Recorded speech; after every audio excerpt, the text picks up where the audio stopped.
I did not see you there. I don't know if I've done that before, but I'm going to just roll with it. What's poppin', homies? And welcome to Stav's True Plan. In a podcast where I forgot how my intro went because that's how long it's been since I've been here. It is What's poppin', homies? Welcome to Stav's True Plan, the podcast where, the podcast where we forget our own intro because it's been that long and I've been that busy. But my little children, you don't know. You don't know what's going to happen. But basically, I am out of school right now, which means I get to take more care and pay more attention to what I love the most. It's you.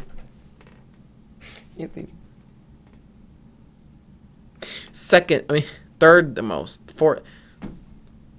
I have a lot of loved ones, okay? You're on the list somewhere. Anywho, I hope you guys been well. It's been a long time since we recorded last. This is a commonality, it seems, and I'm trying really hard to break that cycle of not posting as much. It's very difficult for me, as you guys may know. So I'm trying very hard. I'm being patient. I hope you guys are patient with me. So let's just simply jump right in.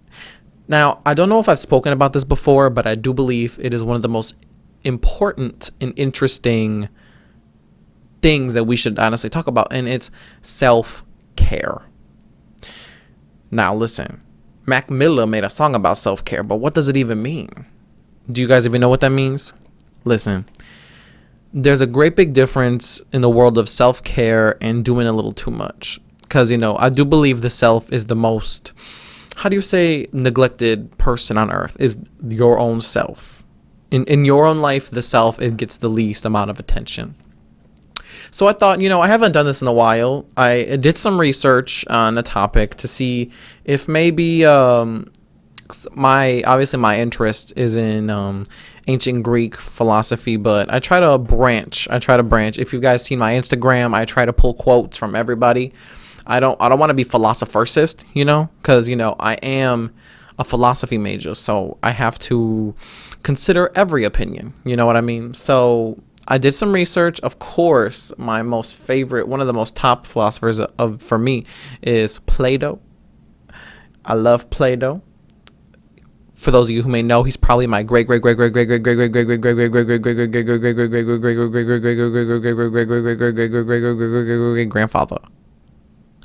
Is that feasible? Do you think it's that far back? I don't even know. I wish they did math on that. Anyway, so I looked to Plato's dialogue, also known as it's a first Alcibiades. Now I believe we touched on this in my class that I have taken a while ago. But Alcibiades is a really interesting one. I haven't read it in its thorough nature, but they do in this dialogue they address self-care in a very interesting way that I believe that I think we all kind of look at self-care in this way, but I think self-care can be more than it's more than surface level. It's more than just the Parks and Recreation treat yourself, if y'all know about it. But basically, Alcibiades is he wants to become a political figure, and he's talking with Socrates. Now, for those of you who aren't knowing, Plato's dialogue is typically he kind of writes it in a way that Socrates is speaking. It's their dialogues for a reason because it's a dialogue, right? So it's kind of formed in a conversational way, and it's not known if these conversations actually happened or not, but they're heavily studied because they have very interesting topics, like the reason why I'm pulling it up today. I mean, thousands of years old, and here I am. But basically, the dialogue is a conversation between Socrates and Alcibiades, and Plato wrote it, right? So just to keep that in mind. Now, I actually have the public domain version of Alcibiades, a translated version I found on Gutenberg.org. For those of you who listen to Sleepy Socrates, Gutenberg.org is where I take most of, if not all, of the things I will be reading. Now, I'm sorry, I haven't posted anything in Sleepy Socrates in a minute, but now that I have my freedom, I'll be doing that more often because I think it's a very good idea, and I don't want it to go to waste. Anyway, on the topic of self-care, I have the dialogue pulled right here, and of course, it's very long. Let's just say that. But doing some research, it actually talks a lot about self-care. And let me just go through the dialogue and pull it up here. I'm gonna highlight this so I can show it to you on the screen as I'm reading this off. Socrates, nevertheless, cheer up. At 50, if you had discovered your deficiency, you would have been too old, and that the time for taking care of yourself would have passed away. But yours is just the age which discovery should be made. And what should he do, Socrates? Who would make the discovery? I'm getting excited, I'm sorry. Answer questions, Alcibiades. And that is a process which, by the grace of God, if I may put any faith in my oracle, will be very improving to both of us. If I can be improved by answering, I will answer. And first of all, that we may not peradventure, be deceived by appearances, fancying perhaps that we are taking care of ourselves when we are not. What is the meaning of a man taking care of himself? And when does he take care? Does he take care of himself when he takes care of what belongs to him? I should think so. When does a man take care of his feet? Does he not take care of them when he takes care of which that belongs to his feet?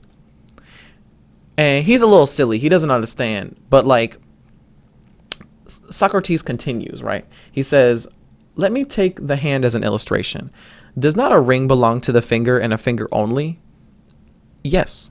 And a shoe like in manner to the foot? Yes. And when we take care of our shoes, do we not take care of our feet? So Alcibiades don't even know. I do not comprehend, Socrates. But you would admit, Alcibiades, that to take proper care of a thing is a correct expression? Yes. And taking proper care means improving? Yes. And by which art do we improve? And what is the art that improves our shoes? Shoemaking, or like a cobbler. Yeah, a cobbler. Then by shoemaking, we take care of our shoes. Yes. And do we by shoemaking take care of our feet? Or by some other art which improves the feet? By some other arts. And that is the end. Oh my God. And the same art improves the feet, which improves the rest of the body? Very true. Which is gymnastic? Certainly. Then by gymnastic, we take care of our feet, and by shoemaking, that of which belongs to our feet? Very true. And by gymnastic, we take care of our hands, and by the art of graving rings, of that which belongs to our hands? Yes. And by gymnastic, we take care of our body. So, as you can see, I'm not going to continue reading because it is not fitting. It's not going to fit the screen any longer. So, that's going to be very difficult to fit.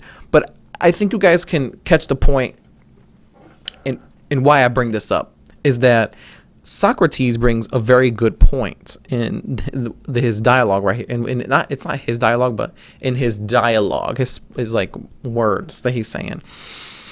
It is a truth that a lot of people take self-care as going out and doing a little shopping, right? Doing a little mindless shopping. In true reality, I didn't get to read this part, but it says, the first sentence says, but indeed, Socrates, I don't know what I'm saying.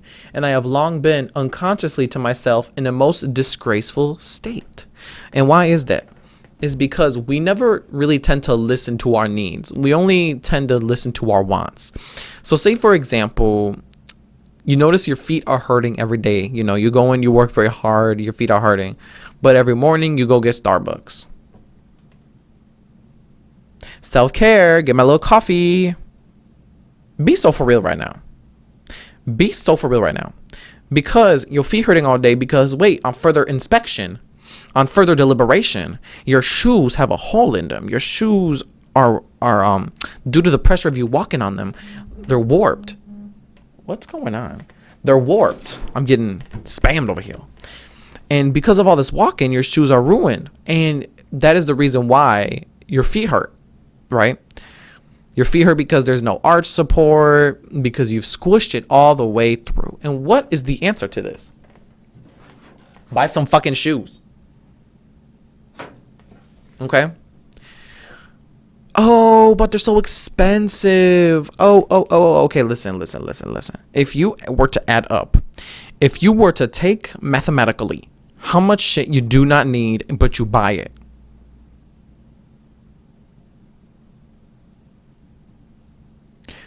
you could have bought the Air Max shoes that look like the Nike ass from the Back to the Future. You could have bought those.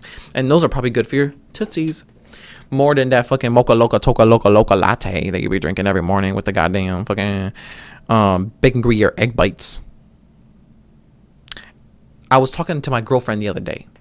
And by the other day, I mean just yesterday.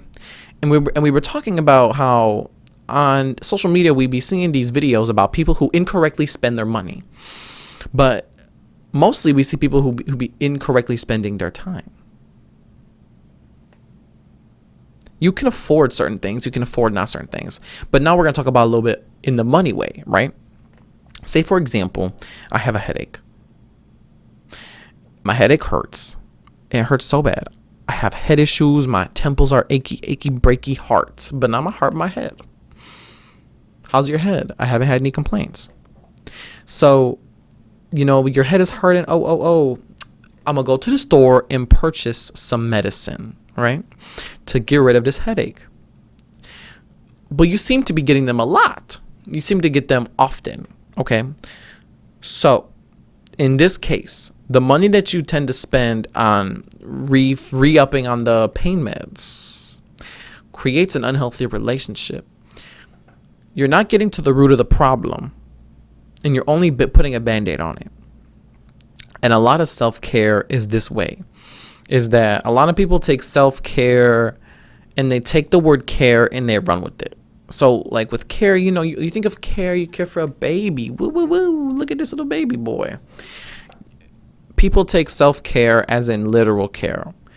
But if there's a part of your life that's lacking, or there's some part of you that a quality of your life is wrong, I do believe that you are within your right to do whatever you want for your self-care. That is true. But if you are in disarray, if you are in shambles, say for example, you go to the store and you drive it in your car and the radio sounds terrible, but you're in your car so much. And it upsets you because you drive hours in your car each week. So what do? Fix the radio. It is a quality of life improvement that is considered self-care. Care is considered to be elevated normalcy. Care is increased attention. It's not physical. It's not only mental. It's on multiple planes, right? So if your ankles are hurt, look in your shoes. Get some inserts, okay? Go and get some inserts. You could use it, okay? Not only this. A lot of us nowadays tend to be a little depressed. A lot of us nowadays are a little upset. And why is that? I'm going to do a little like Elmo thing where it's like, what show was it that's like, oh, it was Dora. And what did you learn? Good. I'm going to do something like that. Anyway, so why do you think that you're sad all the time? Why do you think you're angry all the time? A lot of people have their free time, and how they spend their free time is very interesting because how you spend your free time can also be a self-care, right? And if you have a lot of downtime on your hands, what do you be doing? I'm going to say it. I know you don't want me to say it. It's because of that damn phone, okay? Self-care does not mean more time on your phone. Free time doesn't mean more time on your phone. I have an Android. I got the flippy doodad. I got the doohickey that goes like blah, blah, blah, blah, blah. See? Now, I have taken every social media off my home screen. I have taken every game off my home screen, right? All right, so look at this. If we go to the statisticals, on average, I have spent over 8 hours on my phone, 7 hours in a game. That's the week. I can't spend 7 hours a day on a game. It's weekly average, right? So I like that Android does this, and they give you like a widget to put on your phone that tells you your screen time. I like that because we always be saying, because this is a form of self-care. Oh, I want to learn to play piano, or oh, I want to read more books. I don't read my books. I should be reading books. If you go to your settings and look at digital well-being, or however you figure it out, I'm not an Apple person, okay? If you go to your settings and you look at your screen time, and it's more than 5 hours,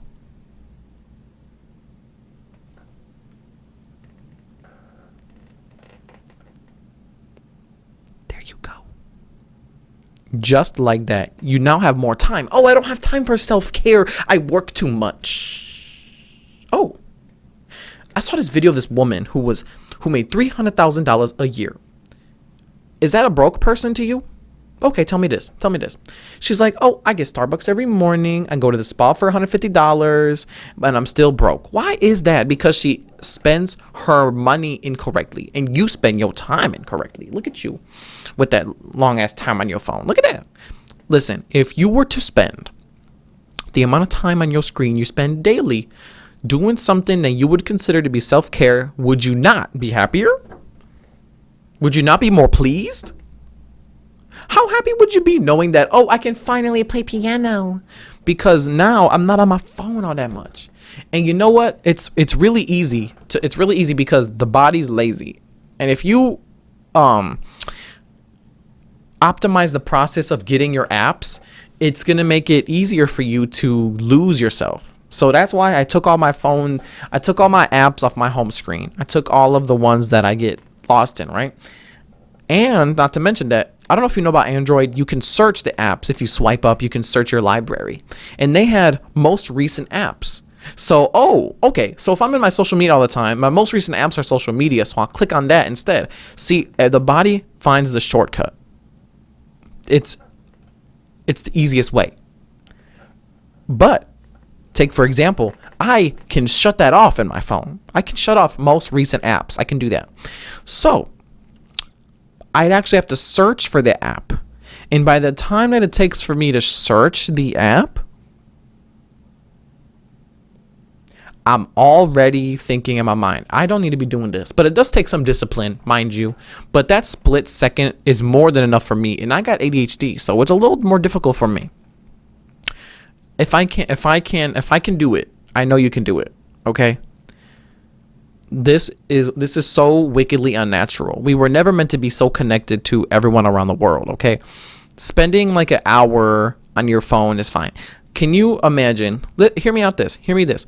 If you cannot imagine doing something organic for as long as you're on your phone, you know how fucking unnatural that is?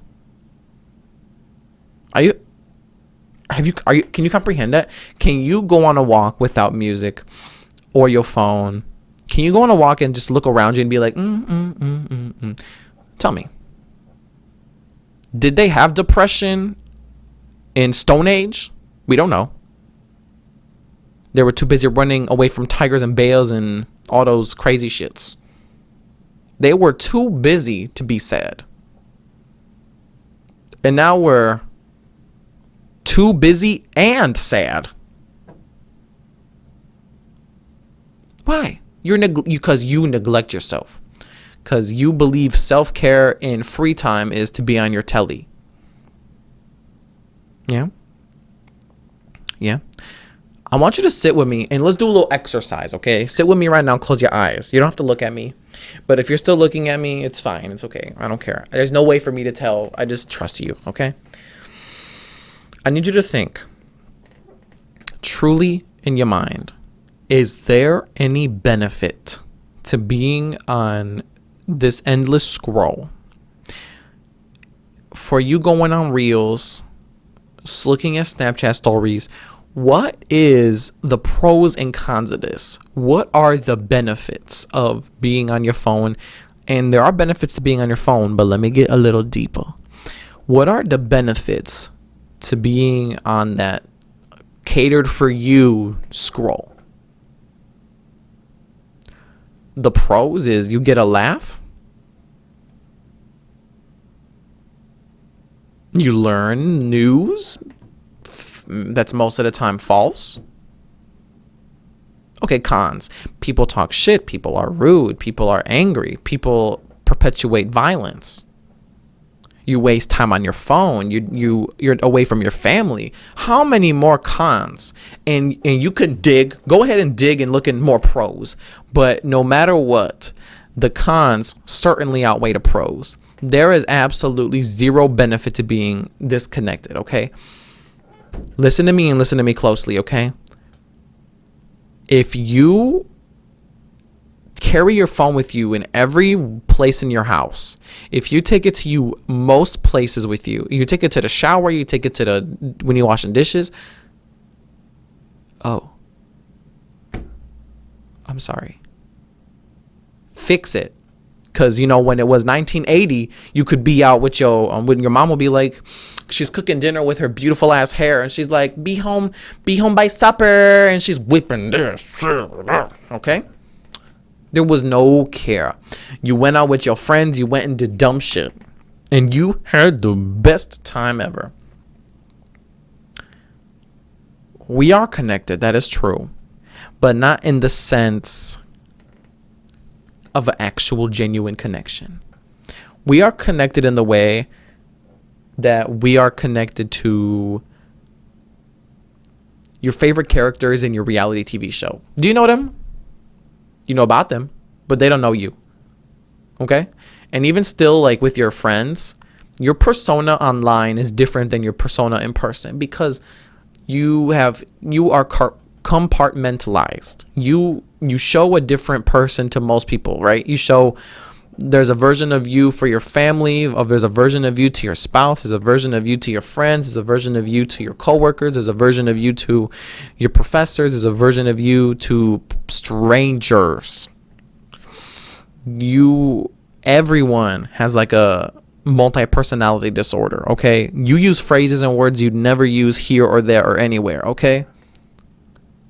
But the problem is, at least that has some sense of community, right?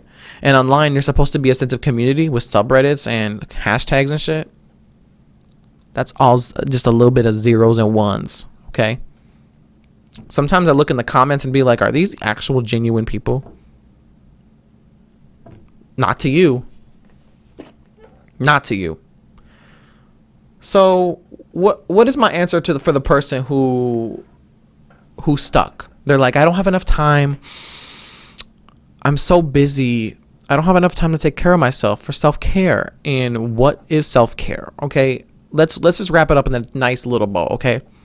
If you evaluate your life, I can guarantee you are misusing your time. Guaranteed, no questions asked.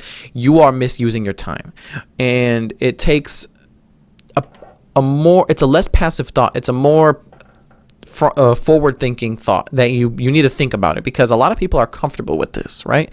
A lot of people are comfortable with being upset. A lot of people are comfortable with being upset that they don't have enough time, but they never do anything about it. All people want to do is to have the opportunity to complain. Realize there's no one who gives a shit about you, okay? Everyone else is going through it too. So why not just suck it the fuck up? Evaluate your time usage. Get off of your phone, or use your phone more actively, because most of your interaction on your phone is passive. What a time waster. Understand that there are times in your life where you need to waste time. When you are waiting for something, when you are in limbo, it is perfectly okay to spend time wasting. If it's between you doing this at a wall because you have to wait for something, and being on your phone, I would much rather be on my phone. Let me tell you that the truth, right? But if it's between doing something enriching for me and being on my phone, which is a time waster in its own right, a time waster is not bad, but just know when to use it. We are not taught how to use our social media. We are not taught how to manage organic life and technology. It is unnatural. So what will you do? Are you still gonna be like that little NPC, that little cute little NPC that you are, and be on your phone all day long and comment on your Reddit, huh? Or do you want to live because you're going to die one day? And once you actually realize you've spent 7 hours a week in a phone game, and you're like, time flies by. It sure does when you waste it. That has been an episode of Stav's True Plan. I hope you've picked up something from this. I'll be recording much more often now, so please be ready for that. I can't wait to hear what you guys think about it. I'll catch y'all on the flip side. Kisses.